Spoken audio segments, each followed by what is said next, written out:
And the hottest year in history ever has been last year. That just shows you how climate change is affecting us. And when it comes to climate change and food security, that's where we now draw the line, and we really need to toe that line. That is the discussion we'll be looking at in this first hour. And on the second hour, we'll be looking at the health sector. I'll be giving you more in regards to that. We have seen a number of issues that have emerged in regards to that, and even the government coming out strongly to say, indeed, we have to change the way we are doing, or the modus operandi.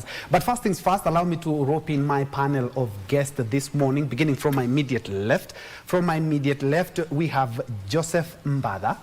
Joseph Mbada is the program officer of Code Aid, that is the Catholic Organization for Relief and Development Aid. Karibu sana, Bwana Joseph. Thank you so much. Just next to him, we have my good friend Primal Bhatt. Primal Bhatt is an engineer and is also the Technical and Engineering Irrigation Department head at Elgon, Kenya. And just allow me just to mention something in regards to Elgon, Kenya. And thank you indeed so much, because they were our partners during the CHAN tournament and also the World Cup 2022. We worked closely with Primal to ensure that. But away from that, we have seen that Elgon, Kenya has come out to strongly in regards to matters agriculture and innovation, and that is why we have decided to rope in, because we need water. We are in September. We know very well that this is one of the hottest months in the country, and of course the farmers are looking at the skies in regards to water. But the solutions to water shortage in the country cannot be rain-fed agriculture. We need to agree on that. We really need to look at other solutions, including irrigation and also water storage.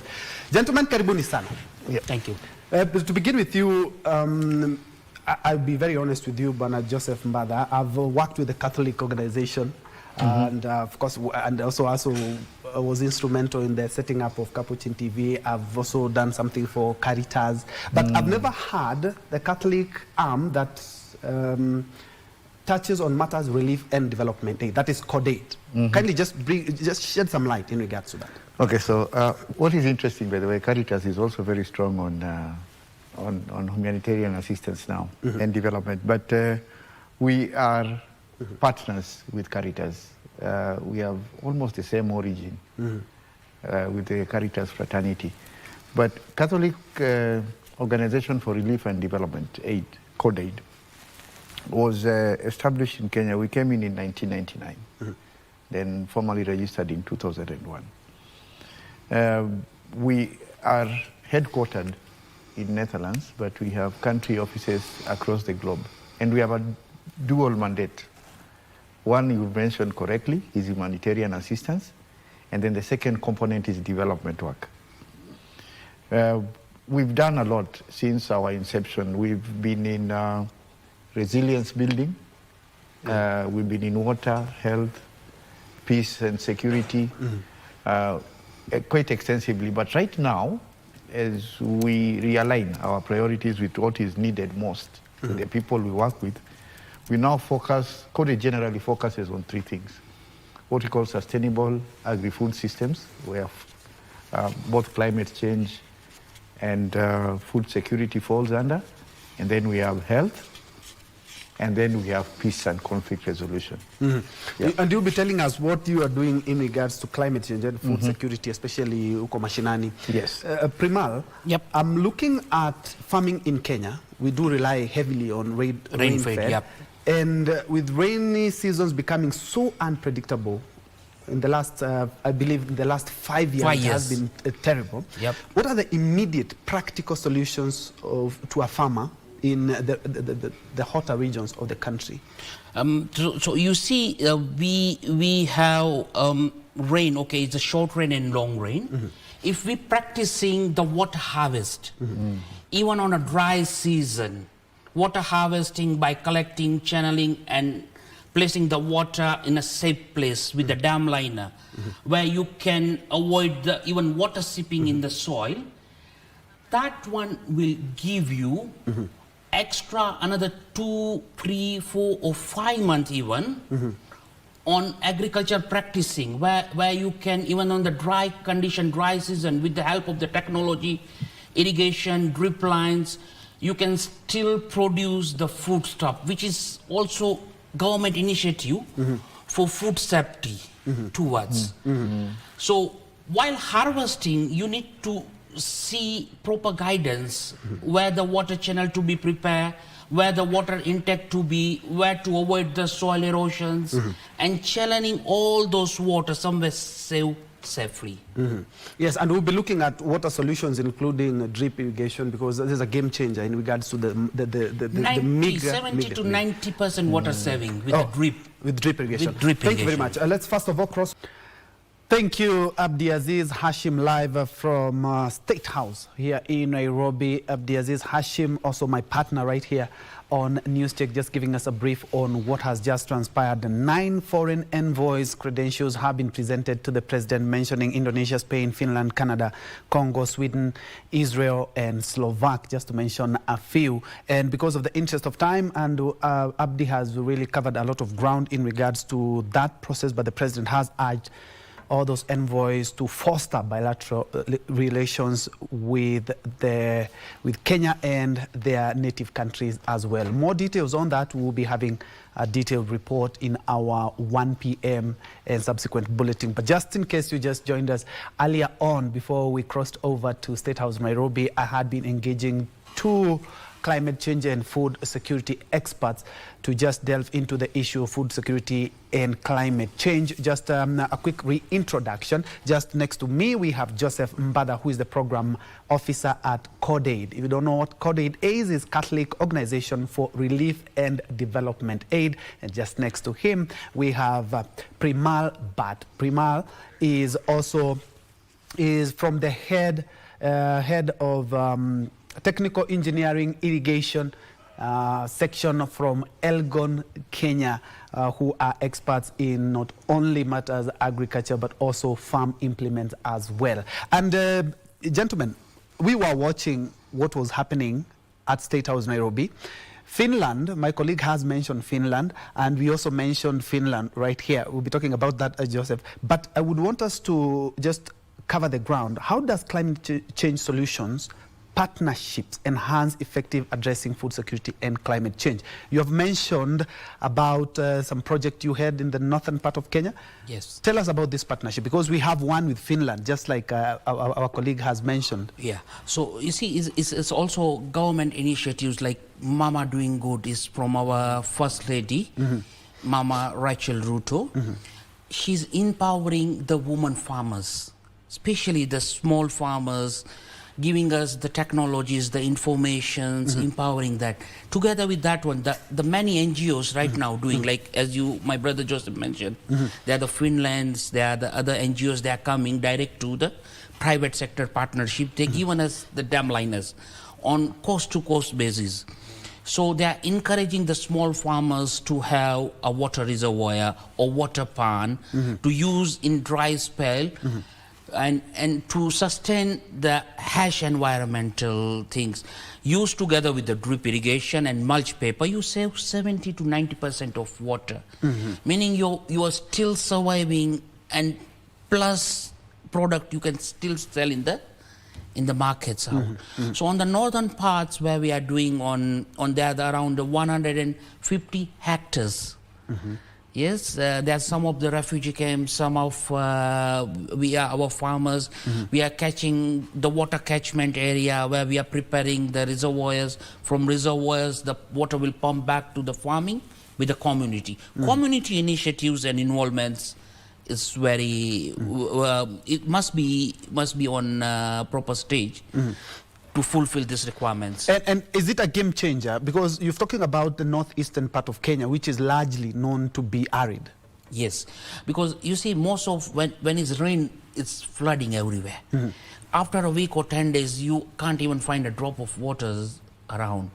So if we are able to catch that water by making the reservoirs or putting a dam liner, you can sustain up to next 3 months or 4 months. That's a one full season to grow onions, tomatoes, like cash crop.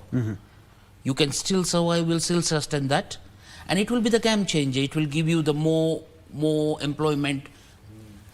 People will start to work. They will be busy on developing their farming and shambas.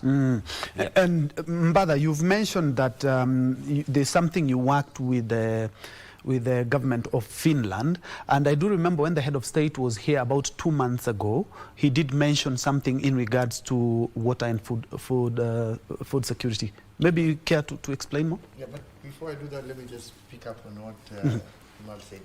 I like, he talked about private sector, NGOs, but and we also work extensively in Northern Kenya industry. He did very right in what he said. Partnerships are really a game changer, as you asked. But our partnerships extend to, I like that you mentioned communities. We are also now getting to work with government. And I'm saying this so that I can lay ground for the question on the Finnish embassy and their support. So we're also seeing projects where government also says, let Elgon go. They understand the context and the knowledge much better, so we can work with them. It saves us time and we get the technical capacity we want. So what we are doing with the Finnish embassy in Kenya, the Finnish embassy in Kenya is co-funding a project that is also funded by IFAD. And we are working with IFAD and the government of Kenya to implement a project in 7 counties in Western Kenya. It's called the Rural Kenya Financial Inclusion Facility. And besides that, there is also a second project that is primarily funded by the Embassy of Finland in Kenya called Green Funding for Youth Employment, targeting 4,000 youth, and it's also in the 7 counties in Western Kenya. And what the project is doing is that, like I said first, it's a collaboration. We are working with the government, we are working with both national, county, and we are working with private sector within the projects, which are the financial institutions. And then there are also MSMEs. But the whole essence of the support from the Finnish grant is to make sure that we support green investments by the youth. And that will include, if Elgon wanted, if a youth wanted an irrigation system, like you talk about water collection, they would easily apply to a fund that has been granted by the Finnish embassy. Because it is available to them, like he said, even at a subsidized interest rate. But the idea is to invest in initiatives that actually address climate change adversities and also take up innovations like we're talking about. How do you then, other than mitigate, how do you also become resilient to it? And Primal, we're talking about smart technology in agriculture. What exactly are we talking about? Because I've seen, when I was growing up, we used to have sprinklers. Now we have drip irrigation. And others, we have even, I've seen sensors in agriculture. There's something you were telling us that you can control a greenhouse that is 1 kilometer away. Just, you can water, you can put the fertilizer, you can test everything right from your office. But this technology, as even we talk about them, what about for the small-scale farmers? What are some of the solutions for small-scale farmers in regards to more specifically water storage? Sure.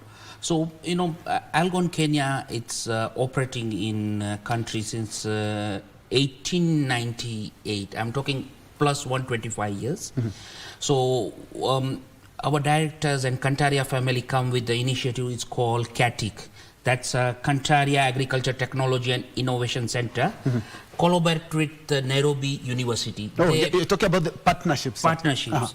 So it's a 50-acre, we start with the students, the next generation. So there's a 50-acre land kept aside by Nairobi University.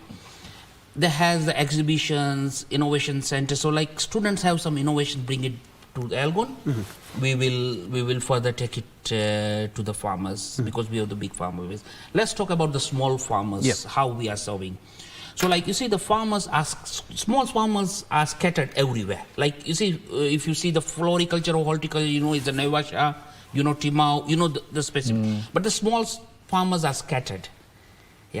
So what we do, we are collecting the database or informations and we give our knowledge back to the small scale farmer. Like if you have the shamba, my brother has a shamba, send us the Google coordinates. While sitting here, we can see your land terrain, your slope, and we can design. We channel you when it's rain. we advise you where to have a collection point and where to have the reservoir.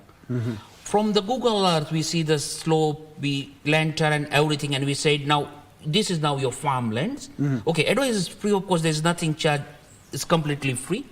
So we tell them, like, this is now your land, this should be the channel, bringing down 2 meter, 300, 400 meter down, or 1 kilometer down to the reservoir. This is the collection point. From collection points, reservoirs is this capacity. Your plot is 5 acres, 1 acre, 2 acre, half acre. You need this amount of water to sustain next 3 or 4 months. Let's plan according to that one. Again, we have, as you know, floricultures, like while we're sitting, floricultures is very advanced in Kenya. Operator, while sitting in operation room, can give a command like 1 kilometer, 2 kilometers, the greenhouse to open the water and close the water. Completely computerized system. Small scales also, Algon Kenya, we are developing those type of concept for small scale. Like you can watch, it's water time to give. It will give you the alert on your mobile. It's now a bit dry, irrigate. From the mobile, you can give the command, yes, start the irrigation for 5 minutes, 10 minutes, 15. You can even see like what is the radiation cycles, what's the water you given, what's the fruit state. You know, these innovations we are going So with in a nutshell, you're saying that when you talk about smart agriculture, it cuts across from from 50 by 100 to thousands of acres. Yes. And I'm looking at the policy standpoint, because you've been able to deal with a number of governments as well. What should be the government's top priority regarding water and irrigation to safeguard the nation's breadbasket?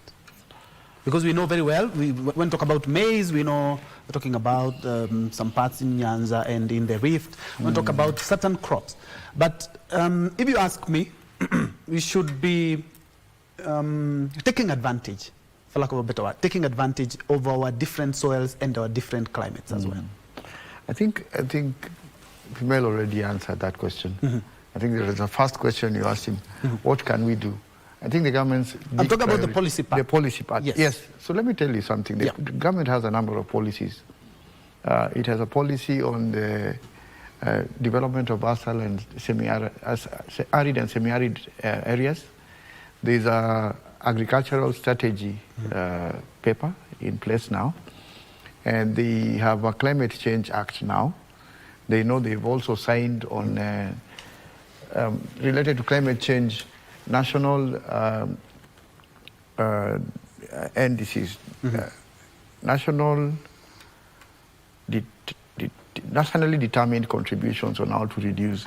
And the reason I'm mentioning this is that in all this legislation, there are targeted policies, provisions that talk about water conservation.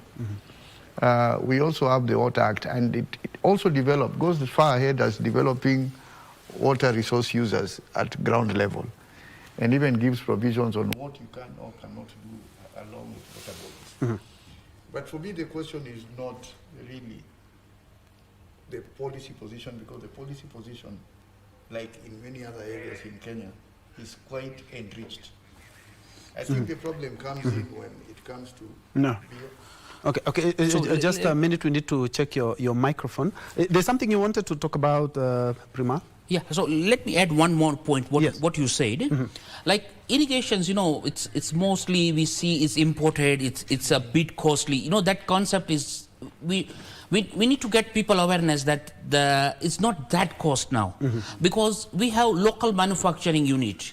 Instead of we to import that thing, Algon Kenya right now is locally manufactured. Your drip line will be manufactured. Locally with the international standard, UV treated, it can stay against the harsh weather, harsh conditions. So more encourage on the local manufacturing, and also the what is it called, the knowledge bank. We all are farmers. After every one house there is a one agronomist, you can see them. Get knowledge out, knowledge bank, social medias, encourage them. We will go far. And that was my next question, because you mentioned that indeed you offer some of the solutions to the farmers for free. You know, I will look at your land, I will look at, but for free. Yeah. These solutions and the partnership that we have talked about, which is the most challenging, the biggest challenge in addressing climate change, water scarcity and water collection in the country? I know cost is one of the things, because when we talk about greenhouses, that's a big cost. But we talk about a farmer who has maybe a plot of 50 by 100, a quarter acre, an acre, or less than even 5 acres. What are some of these? So most challenges, as I'm saying, you know, farmers were getting, like you see, it's looked flatland, but there is a plus or minus even 10 centimeter, and the nature of water to flow from higher point to lower point. So get it right directions or right place where to dig reservoir is the challenge. Second thing, you know, like on the decision of like what quantity of water you suppose should be stored to take you another 3 months, including your domestic use or your livestock or your farming use. It's us, we to tell, like, you come with your half acre or quarter, even an eighth an acre. We said, okay, your requirement is 10,000 liters for next 3 months. Get a reservoir which can sustain up to 20,000. You are very safe on that one. So that type of knowledge, you know, people sometimes get scared to see the prices. No, come and talk with us. We give you the honest solutions. We are behind farmer's success. If farmer's success, we'll tell another one, business will come itself. But the first thing, get thing straight line. The right information. Right information. Yes, there's something that you are saying, Joseph. Yeah, and about still on the same, we have also made strides in water harvesting. Yes. How can we improve storage of water, especially when we have heavy rains? Because the September that we are headed to is going to be quite dry. And are we building enough dams, enough sand dams? Are we going into places that, like Elgon for drip irrigation system, dam liners? What exactly are we doing, the strides that we are making? All right, so in our work as CODID in Northern Kenya, we've discovered a number of things that really work. One, again, I reiterate, working with private sector. Companies like Elgon, like you mentioned, are willing to even subsidize, or even part of their CRS, to even go below cost. So one of the things we can do, like we already talked about, is develop strategic partnerships with people who can make that thing cheaper to the smallholder farmer, like you said.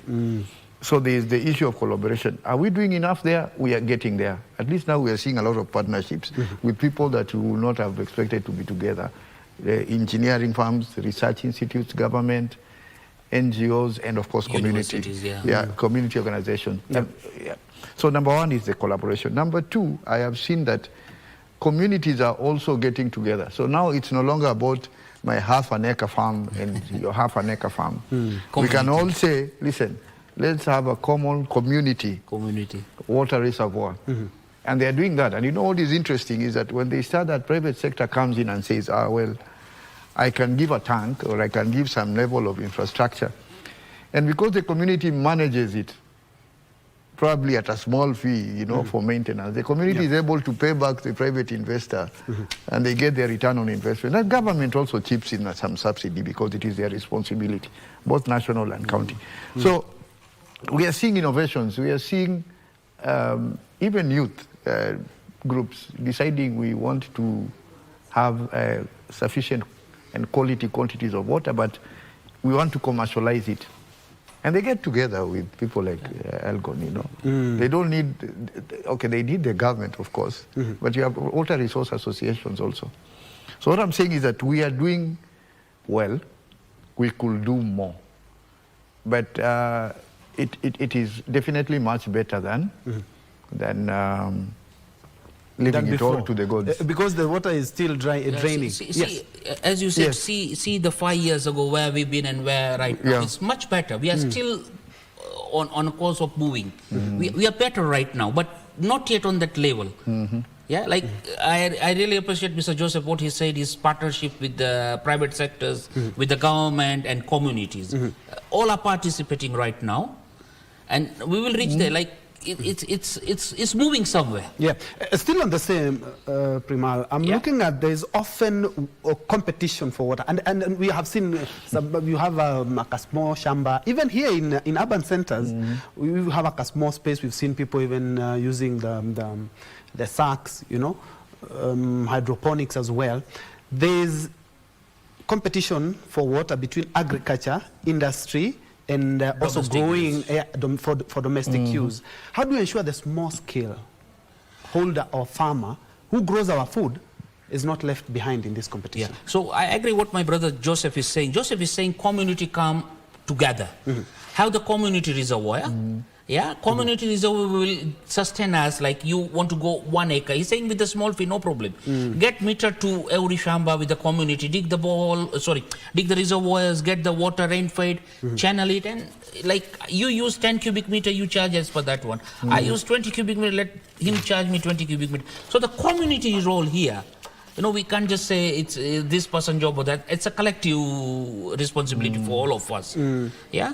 So let's go with the collective responsibility for all of us, because if water scarcity hits, all of us are affected.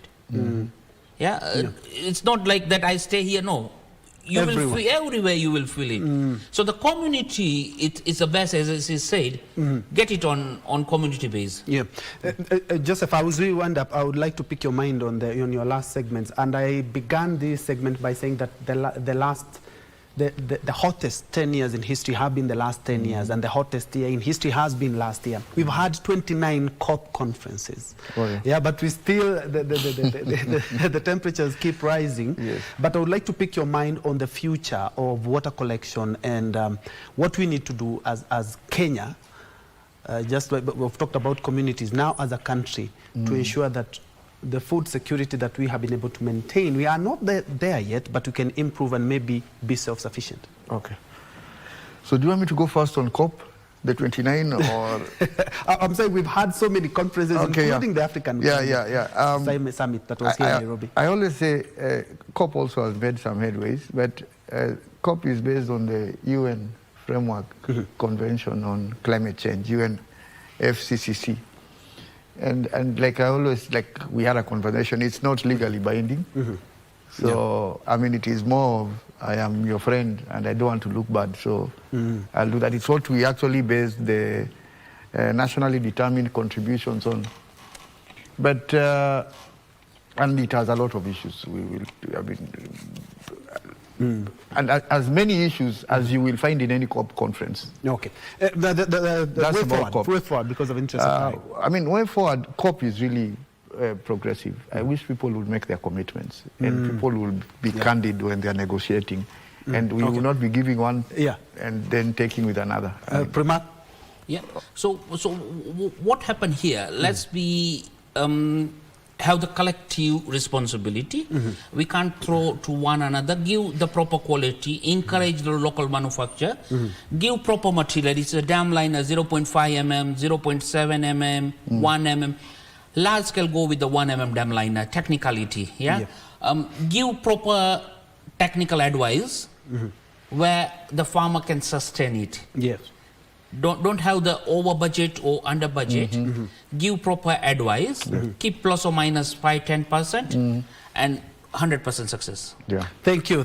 That has been Primal Bat from Elgon, Kenya, the technical engineering, and more specifically, he is an expert in matters irrigation. And because you're looking at what we are doing as a country in matters agriculture, rain-fed agriculture is not sustainable yet. Just next to him, we have Joseph Mbada, who is a program officer, Code Aid. Code Aid, as I mentioned earlier, is Catholic Organization for Relief and Development Aid, where they're doing a lot of work in regards to matters climate change and ensuring that communities also conserve the little water that we have. Indeed, thank you indeed so much for joining us.